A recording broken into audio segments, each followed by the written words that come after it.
We should also mention this Survivor Series storyline that's coming out is Owen Hart was the only Hart eliminated during the Hart family versus Shawn Michaels in the Knights match.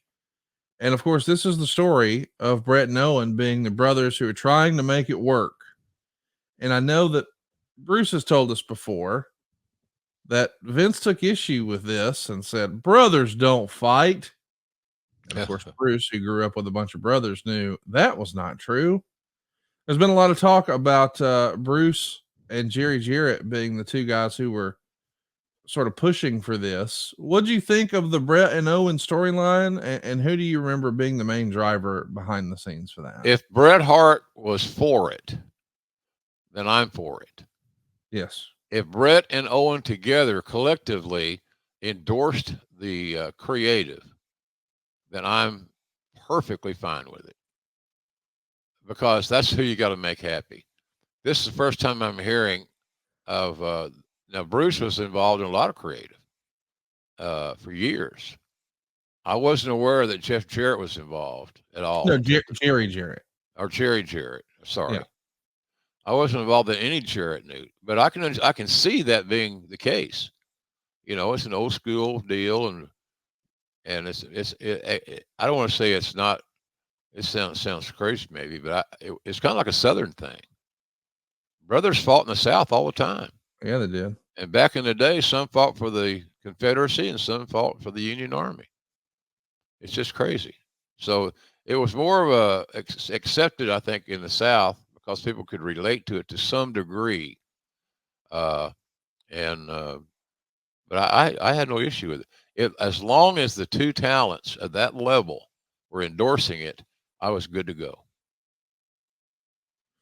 Let me ask you, when we're talking about Jerry Jarrett, you know, Bruce used to take great issue with this, but the narrative is out there, and almost everyone seems to agree that Vince was really leaning on Jerry Jarrett's expertise at running a territory profitably from a promoter standpoint, at least, in the concern that maybe he needed a backup plan. What if he couldn't beat this trial? And what if he did wind up serving time?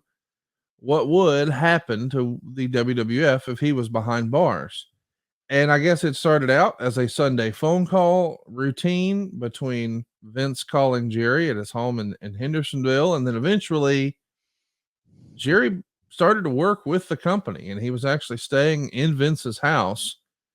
Bruce felt like there's no way Jerry was going to be the guy running it should something happen to Vince. But almost everyone else says that's what I thought the plan was. What did you think? Did you think it was going to be Jerry in the big seat should something happen to Vince? Well, it seemed like it made some sense timing wise, experience wise.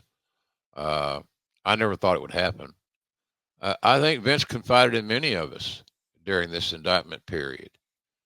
He told me that if something happens in a negative way in this trial, that you're going to be called upon to play a major role in the management of the company.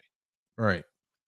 Because he knew I had TV experience and ad sales experience and on-air work, et cetera, et cetera. We talked about it one time and never again. I never brought it up because it never happened. So I think he was kind of doing a kind of informal poll of who was going to stick with him and who wasn't. So, but I think I'd proven my loyalty. I take, sure. you know, we did a lot of things, you know, worked every day. A lot of pay cuts. Pay cuts, yeah. So my loyalty should never have been questioned then or now. Also coming out of the Survivor Series, the tease of a Yokozuna Undertaker story between the world champion and the dead man is going to set up a casket match here at the Royal Rumble. And there's a lot of build based around the Undertaker building a very big casket to fit the oversized Yokozuna. This is going to be the Undertaker's return to the main event scene for a title shot. Really the first time he's been in that mix since Hulk Hogan back in 91. Also, coming out of the Survivor Series, the WWF rules that there was only going to be one doink going forward, and it leads to Dink. What'd you think of Dink? Did we really need a smaller doink? Were you in favor of that? I like the fact that the little guy got a payday. Yes, sir. I like that. Creatively, did I fall in love with the character? Not really. I love Matt Bourne as Doink. He was perfect, and he pulled it off amazingly well. And by the way, backing up a step, I was also very intrigued by the double wide casket. Obviously, with potentially Yokozuna going in it, it had to fit him. He had to fit it, I guess, more specifically. So I thought that was kind of a cool idea, the double wide. I guess that might have been my Oklahoma background speaking, because I lived in a double wide at one point in time. I also lived in a single wide before I got affluent. Let's talk about your pal Bobby Heenan. He finishes up with the WWF on the first Monday Night Raw in the month of December, and he's going to leave the company. It's a very memorable send off when he's kicked out of the building by his old friend Gorilla Monsoon. Man, it's one thing to see Mean Gene go, but now with Gene gone and Bobby gone, it feels like a different WWF. What do you remember about Bobby's exodus from the company and that fabulous bit on Monday Night Raw? Well, I think that we got the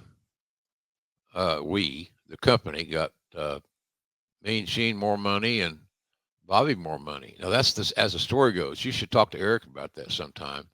He'd know, because they would have been talking to him. And I don't know if it's true or not, but I've heard that, and I can see it being okay. I could dig that. I can see that.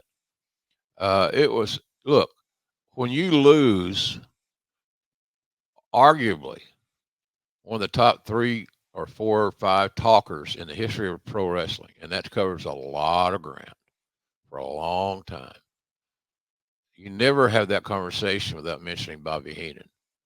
Sometimes, I'm sure there are fans out there listening and watching us today. We appreciate you. Thank you so much. That would argue the point that Bobby Heenan is the best talker of all time. And I like to go back and look at some of that old AWA stuff where he would wrestle more often than not, seemingly. His timing was just impeccable. His timing in the ring was impeccable. His timing on the microphone was impeccable. To me, there's been no greater talker in pro wrestling or a character than Bobby the Brain Heenan. He's just, so how do you replace that guy? Yes. Well, you just roll your sleeves up and try to find another star or two in that role. And we had Jerry Lawler.